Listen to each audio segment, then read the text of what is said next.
Hello and welcome to my review of the Legiones Astartes Land Raider Proteus Explorator for Warhammer the Horus Heresy from Games Workshop.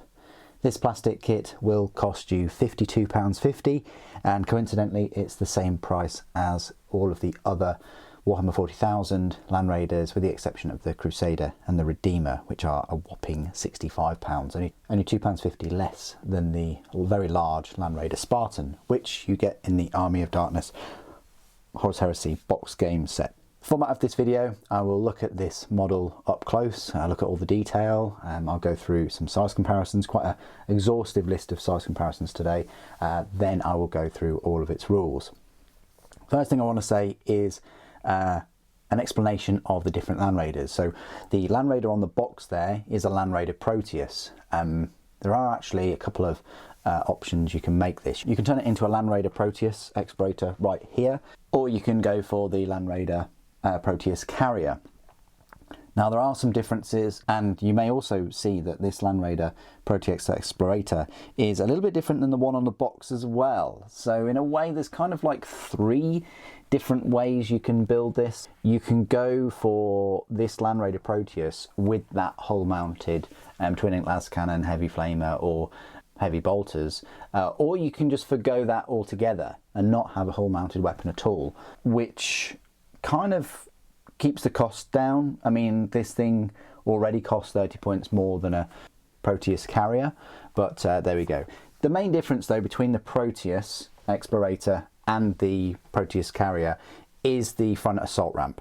Pretty much everything else is the same, like the size, the height, the width, the sponsor mounted weapons, things like that. But that's the main difference, is that assault ramp. Here is such a Proteus Carrier. We might as well just show you it right now. So as you can see, the main difference is this assault ramp. I may well pick up another Proteus in the future and not have the hull mounted weapon, just to give you an idea of what the kind of third, I say variant, third option looks like. It's really just a Proteus but without that, but it's called a Proteus Explorator. I've recently reviewed this Proteus Carrier, so if you haven't already, check out my review where I go through more in depth with the Carrier, and obviously all the size comparisons and things. So this little Proteus Explorator, is it the smallest Land Raider? Maybe, you know, if you take that turret mounted weapon off as well, it potentially is. It's so small, in fact, it's got a dozer blade, and the dozer blade coincidentally is smaller than the Rhino's dozer blade. I think it's a great model. It's a fantastic kit. If you've built a Land Raider Spartan, you'll know that this sort of Land Raider chassis kit has been a fantastic success for Games Workshop.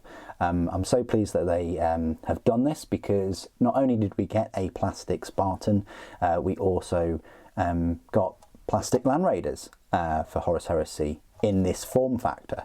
I'll go through some comparisons with the other Land Raiders in a moment, but the tracks are probably the most time-consuming part of this kit, because of the mould lines like in between each track plate, but everything else goes together quite well.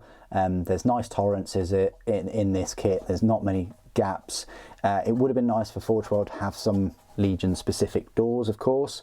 The sponsons are perfect. You know, I can't really say any bad things about any of the sponsons for any of the plastic Horus Heresy tanks, and I'm so pleased that they took the time and they got this right, because they could have just ended up with like a 40k scenario where the turrets don't really move very far, you can't take them off, you have to glue them in place, but no, you can't really improve on this at all. You can take it off for transport, you can you can position the weapons vertically, you can they've got a bit of travel as well, and that's fantastic to get that sort of freedom of movement for a plastic mini.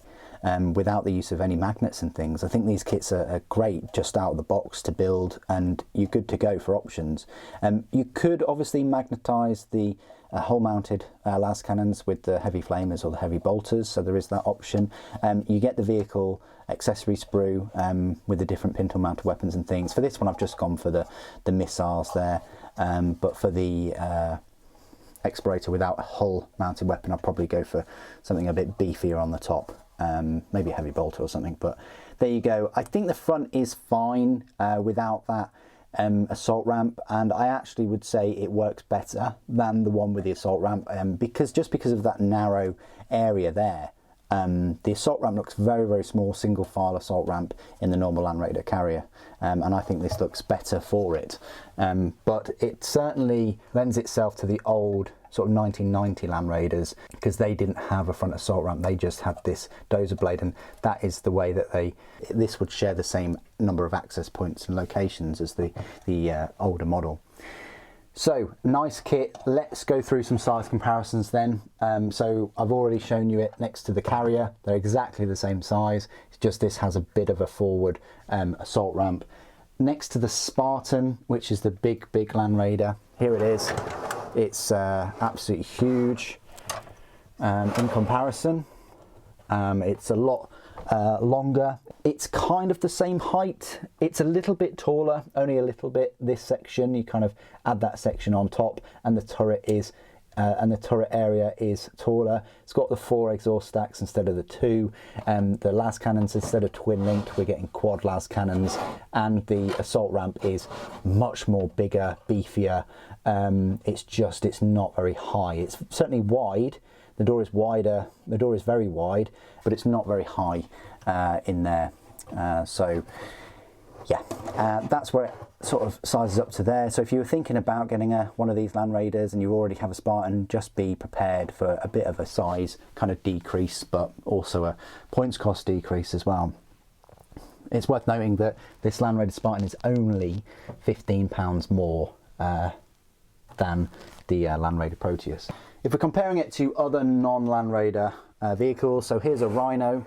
Rhino actually has higher transport capacity. I think the Rhino's got 11 now, as opposed to the Proteus, which only has 8. So the Rhino can, in fact, carry more Space Marines, a lot less armoured and armed though. If you're going for another kind of Rhino chassis, here's a Predator. So Predator's about £45 or so. This is a little bit more, but you know, quite a big size increase. And then you've got the Sakharin. So if you wanted to pick a main battle tank, Sakharin is the way to go. And the Land Raider is just a little bit taller, but the Sakharin has that lower profile kind of wedge shape. Another comparison I like to make is just with the Kratos tank. Kratos tank is again much more sort of streamlined, but much wider and much longer. And yeah, way more points cost. Another size comparison I like to make just with the Land Raider. So this is a 40k Land Raider right here. The Land Raider is wider and longer, but just not quite as high as the Proteus. So again, if you wanted to use a standard Land Raider, I can't see why you wouldn't be able to. The only way I could see that you wouldn't be able to use it is with that assault ramp. The fact that any of the 40k Land Raiders have this assault ramp, and the Proteus Explorator does not. So it would be hard to kind of justify proxying them. But definitely for the carrier, you could proxy a 40k Land Raider. So just a few size comparisons. I'm going to compare them with the Terminators, even though you can't really put Terminators in this because it's transport capacity of 8. They take up 2 because they're bulky. So yeah, you could have 4 in, but a unit is 5. But I just wanted to show you the size comparisons, because instead of just in your head thinking that it's the same size as the Land Raider, I thought I'd just do that comparison right now. Compared to your other Space Marine miniatures, so we've got a Mark IV, Mark III and a Mark VI. I think these old style Land Raiders work best with the Mark III. I think the Deimos pattern Predators work best with Mark IV, and I think the Rhinos and Kratos, and probably even the Sakharins, work best with Mark VI. But that's just my own kind of take aesthetically, what kind of matches up. Next to some Dreadnoughts, so I do have a plastic Leviathan Contemptor Dreadnought, and I've got a normal Contemptor. Gives you an idea just how big a Leviathan Dreadnought is compared to a Land Raider, and even the Contemptor. You know, you could get a carrier version which is cheaper and sit it at the back with a Mortis pattern Contemptor Dreadnought and just fire away all game, but you probably won't get any objectives doing it that way. And the final comparisons I always like to make is just with some 40k miniatures. So right here we've got Space Marine, got a Primaris and Slime Marbo. So yeah, it's going to dwarf all of these kind of infantry models. You know, it is a Land Raider at the end of the day. Okay, so this is my part of the review where I will go through all of the rules for this Land Raider Proteus. In exactly the same way as the Land Raider Proteus Carrier Squadron is a heavy support choice, so is this Explorator. However, there are a number of differences. Firstly, the points cost. The points cost for this Proteus Explorator is 250 points base as opposed to 220 for the Carrier. The stat line is very similar. Movement of 12 inches, ballistic skill 4, front, side and rear armour is all 14, 5 hull points, but a transport capacity of 8. So it's got 4 less transport capacity than a typical Land Raider carrier, and actually over 3 times smaller capacity than a Spartan, which has a transport capacity of 26. War gear, 2 sponsor mounted Gravis las cannon, smoke launchers, Explorator augury web, and a dozer blade. Special rules, Legiones Astartes, power of the machine spirit and scout. Access points, a Legion Land Raider Proteus Explorator has 1 access point on each side of the hull. A very important note to make is you can't use one of these as a dedicated transport for any unit. So it is one heavy support choice. You are primarily picking this up just for it being a heavy support choice. So bear that in mind that it will take up a slot.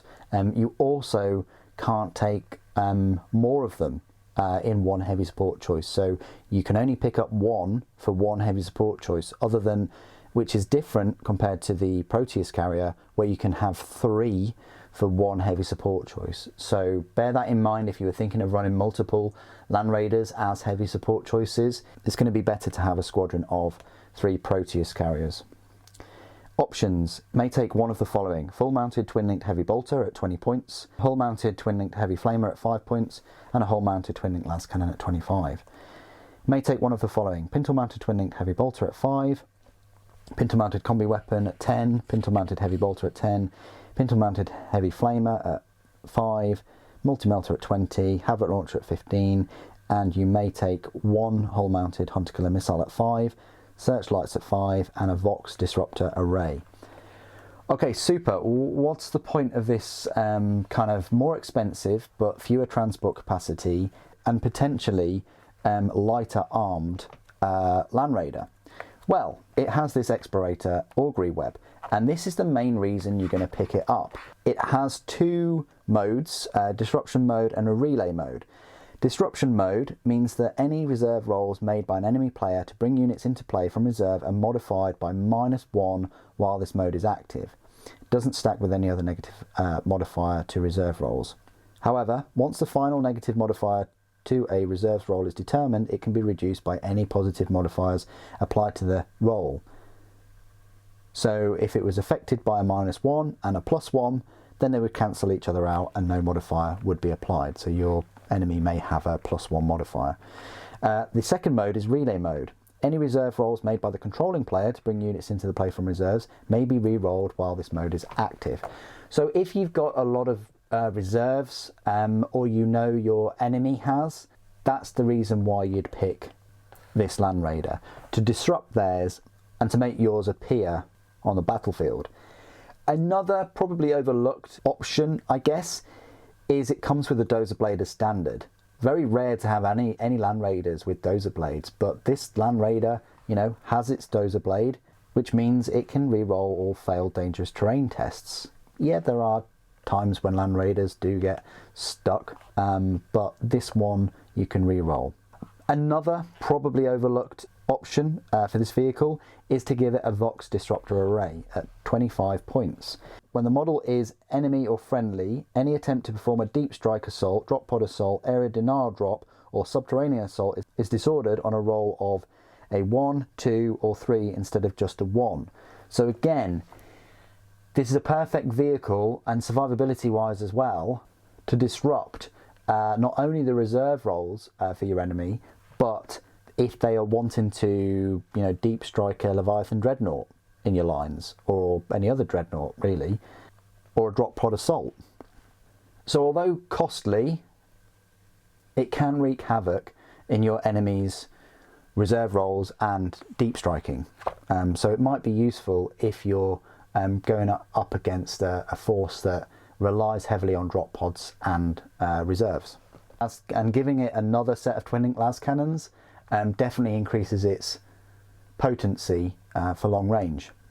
It might be worth sticking a unit of 5 or up to 8 Space Marines in just to protect it from close combat attacks as well. I think it's a fantastic miniature. It's a great looking tank. It's a mini Spartan in a way. Its usefulness on the battlefield is very specific though, so kitting it out as an explorator might not be as varied as seeing many Proteus carriers on the battlefield. But what do you guys think of the model and the rules, and obviously what this miniature, what the Spartan miniature tanks signify? They signify Games Workshop being able to create multiple variants of Land Raiders. And for me, that is the biggest positive, is that they can now build plastic Cerberus, plastic Typhon, hopefully even bring back a plastic Achilles or a Land Raider command tank. Please do put your thoughts and opinions down below. It'd be great to hear from you. Thank you ever so much for joining me today. Thank you for watching. The Emperor Protects.